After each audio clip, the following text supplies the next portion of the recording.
Hello student, इस video के अंदर हम एक्सरसाइज 5.2 को देखेंगे।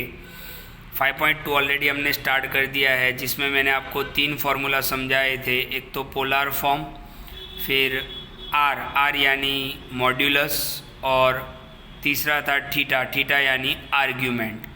तो 5.2 का जो क्वेश्चन नंबर 1 और 2 हमने सॉल्व कर लिया है, जिसमें आपको मॉड्यूलस फाइंड करना था और आर्ग्यूमेंट फाइंड करना था। अब हमें क्वेश्चन नंबर 3 देखना है, जिसमें हमें क्या करना है, convert each of the complex number in the polar form. अब पोलर फॉर्म क्या होता है एक बार वापस याद कर लो। आपने फार्मूला का वीडियो नहीं देखा है तो एक बार ज़रूर देख ले। पोलर फॉर्म क्या होता है, तो पोलर फॉर्म होता है R cos theta plus R sine theta into iota. ये पोलर फॉर्म होता है। अब हमें जो भी करना है वो पोलर फॉर्म में कन्वर्ट करना है। ध्यान से देखो, ये क्वेश्चन नंबर 3 है। आपको एक कॉम्प्लेक्स नंबर दिया हुआ है 1 माइनस आयोटा, इसको हमें पोलर फॉर्म में ले जाना है। अब आप याद रखो, जब भी आपको पोलर फॉर्म में जाना हो तो आपको आर यानी मॉड्यूलस तो फाइंड करना ही पड़ेगा, और दूसरा आपको क्या फाइंड करना पड़ेगा, आर्ग्यूमेंट। ओके, यानी मॉड्यूलस भी फाइंड करना पड़ेगा और आर्ग्यूमेंट भी फाइंड करना पड़ेगा।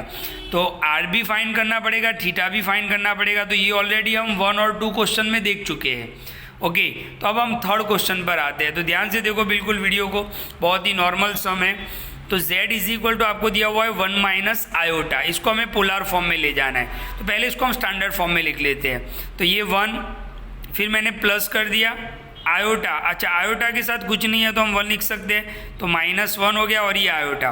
तो अब ध्यान से देखो, a की वैल्यू कितनी हो गई, 1 हो गई, और b की वैल्यू क्या हो गई, -1। तो a इज इक्वल टू 1 हो गया, b इज इक्वल टू -1 हो गया। सबसे पहले हम r फाइंड कर लेते हैं।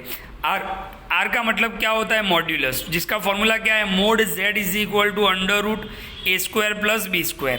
a की वैल्यू कितनी है, 1, b की वैल्यू कितनी है, -1। 1 का स्क्वायर 1, -1 का स्क्वायर भी 1, तो 1 + 1 कितना हो जाएगा, 2, यानी √2। तो आपको मॉड्यूलस मिल गया r इज इक्वल टू √2।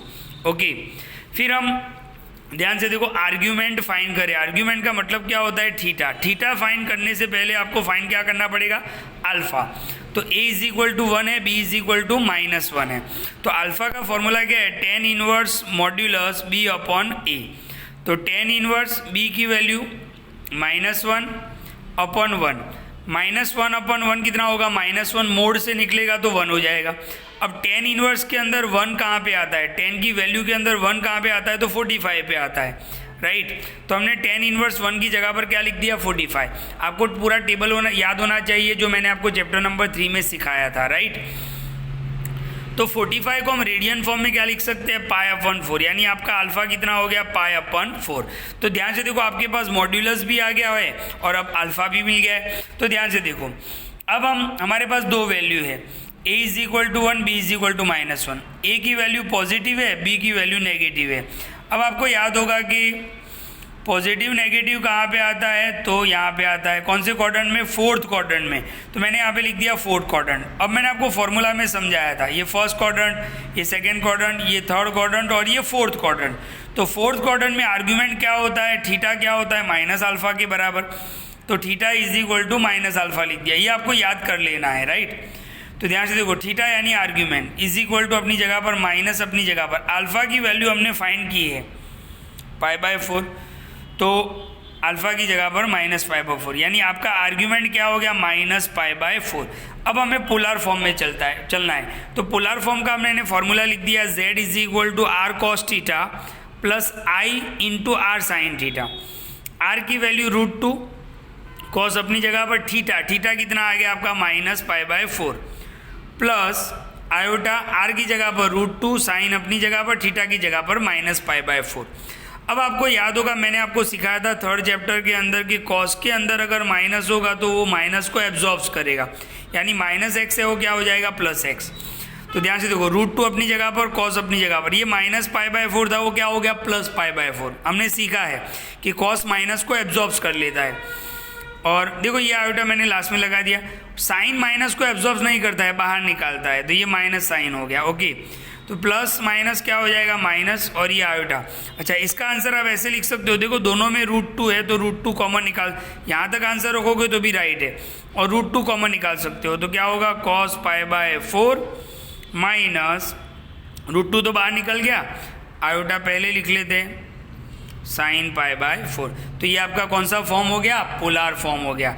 इसको आप सॉल्व करोगे, यानी cos π/4 की वैल्यू रखोगे, sin π/4 की वैल्यू रखोगे, तो आपको वापस यही फॉर्म मिल जाएगा। लेकिन हमें क्या फाइंड करना है? पोलार फॉर्म फाइंड करना है। तो वीडियो को बिल्कुल ध्यान से देखें।